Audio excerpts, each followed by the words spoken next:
Hi, welcome to அடடடட அசத்தல் சமையல். இன்றைக்கி வீடியோவில் வந்து நம்ம பாரம்பரிய முறையில் எப்படி வந்து இந்த ப்ரௌன் ரைஸ் கைக்குத்தல் அரிசியை வச்சு நம்ம சாதம் வடிக்கிறதுன்னு பார்க்க போகிறோம். இப்போ நம்ம வந்து ப்ரௌன் ரைஸில் எப்படி சாப்பாடு செய்கிறதுன்னு பார்க்க போகிறோம். இதுக்கு தேவையான பொருள் பார்த்திங்கன்னா ப்ரௌன் ரைஸ். நான் வந்து இந்த பிராண்டு தான் வந்து யூஸ் பண்ணியிருக்கேன். இப்போ நான் யூஸ் பண்ணியிருக்கிறது வந்து ப்ரௌன் ரைஸில் பாஸ்மதி ரைஸ். நம்ம பாஸ்மதி ரைஸ் தான் யூஸ் பண்ணணும், இல்லை நார்மலாக யூஸ் பண்ணிக்கலாம்.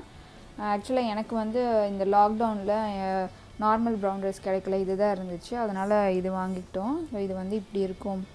நம்ம நார்மலாக பாஸ்மதி அரிசி எப்படி நீளமாக இருக்கும்ல அந்த மாதிரி இருக்கும். இது பார்த்திங்கன்னா இது வந்து கைக்குத்தல் அரிசி. இது வந்து நம்ம இதில் சமைக்கும் போது இது ரொம்ப நார்ச்சத்து வந்து இதில் அதிகம் இருக்குது. நார்மல் அரிசியை விட நம்ம இந்த அரிசியை சமைச்சு சாப்பிட்றது வந்து ரொம்ப உடம்புக்கு நல்லது, ஏன்னா இதில் ஃபைபர் இருக்கிறதுனால. இப்போ இதுக்கு தேவையான பொருள் வந்து ப்ரௌன் ரைஸு. நான் வந்து 1 கப் எடுத்திருக்கேன். இதை 1 கப் எடுத்துட்டு அதை நல்லா அலசிட்டு ஒரு அரை மணி நேரம் ஊற வச்சுருக்கேன். அதுக்கப்புறம் வந்து சாதம் வடிக்கிறதுக்கு வந்து தேவையான அளவு தண்ணி. இப்போ நான் வந்து இங்கே சாதம் வடிக்கிறதுக்கு ஒரு பானையை வந்து ஸ்டவ்வில் வச்சுருக்கேன். இப்போ நான் ஸ்டவ் ஆன் பண்ணிடுறேன். இப்போ இதில் வந்து சாதம் வடிக்கிறதுக்கு தேவையான அளவு தண்ணி. இது நம்ம எப்பயும் சாதம் வடிக்கிறதுக்கு எவ்வளோ தண்ணி யூஸ் பண்ணுவோமோ அந்த அளவுக்கு சேர்த்துக்கிட்டா போதும். நான் வந்து ஒரு கப்புக்கு இது பாதி அளவு வரைக்கும் தண்ணி சேர்ப்பேன். இந்த தண்ணி வந்து நல்லா கொதிக்கட்டும். இப்போ தண்ணி நல்லா கொதிக்க ஆரம்பிச்சிருச்சு. இப்போ இந்த கழுவி வச்சுருக்க அரிசியை வந்து இதில் சேர்த்துடலாம்.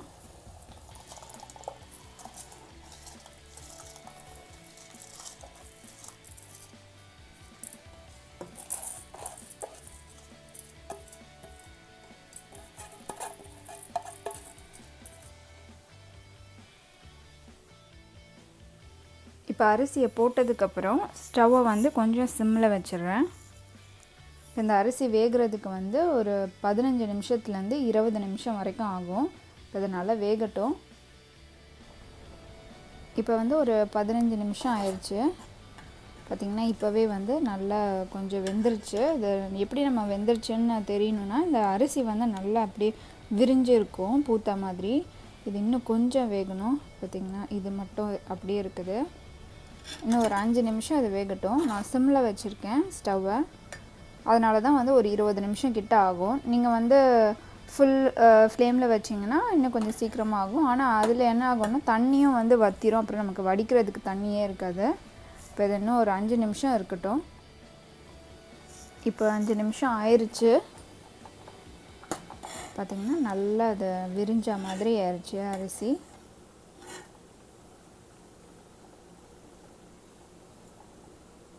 ஃபுல்லாக நல்லா நசுங்குது.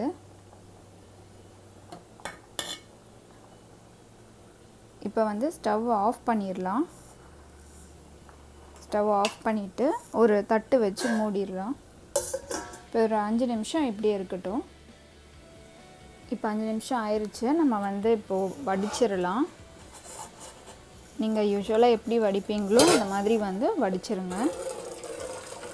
ஸோ அந்த மாதிரி ஃபுல் தண்ணியையும் நம்ம வந்து வடித்து எடுத்துடணும்.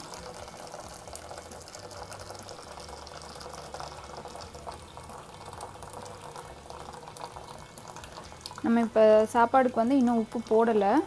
இந்த கஞ்சி தண்ணி வந்து நீங்கள் இப்போது தலைக்கு வந்து ஷேக்கை போட்டு குளிக்கிறீங்கன்னா அதுக்கு கூட இந்த கஞ்சி தண்ணியை நீங்கள் யூஸ் பண்ணிக்கலாம்.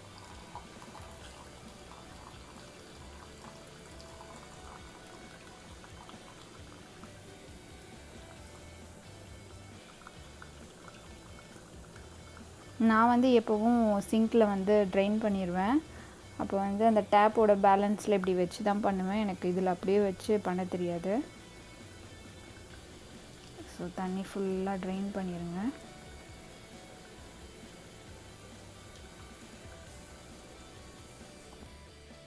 இப்போ வந்து ஃபுல்லாக வடித்தாச்சு. இப்போ இதை எடுத்துடலாம். இப்போ வந்து இந்த பானையை எடுத்துகிட்டு இப்போ இதில் வந்து நம்ம தேவையான அளவு உப்பு சேர்த்துடலாம்.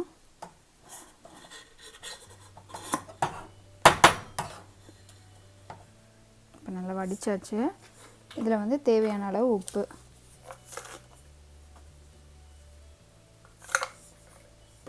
சேர்த்துட்டு இதை மூடிட்டு நல்லா ஒரு தடவை குலுக்கி விட்டுறலாம்.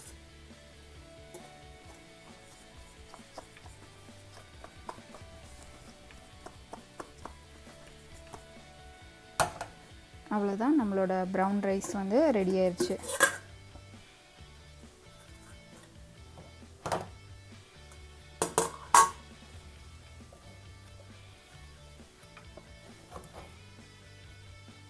இந்த ப்ரௌன் ரைஸ் சாதம் வந்து தயாராகிடுச்சு. இந்த ரெசிபி உங்களுக்கு ரொம்ப பிடிச்சிருக்குன்னு நினைக்கிறேன். நீங்களும் உங்கள் வீட்டில் ட்ரை பண்ணி பார்த்துட்டு உங்களோட ஃபீட்பேக்கை வந்து கமெண்ட் பண்ணுங்கள். இந்த வீடியோ உங்களுக்கு பிடிச்சிருந்ததுன்னா அடடடா அசத்தல் சமையலுக்கு சப்ஸ்கிரைப் பண்ணுங்கள், லைக் பண்ணுங்கள், ஷேர் பண்ணுங்கள். நன்றி.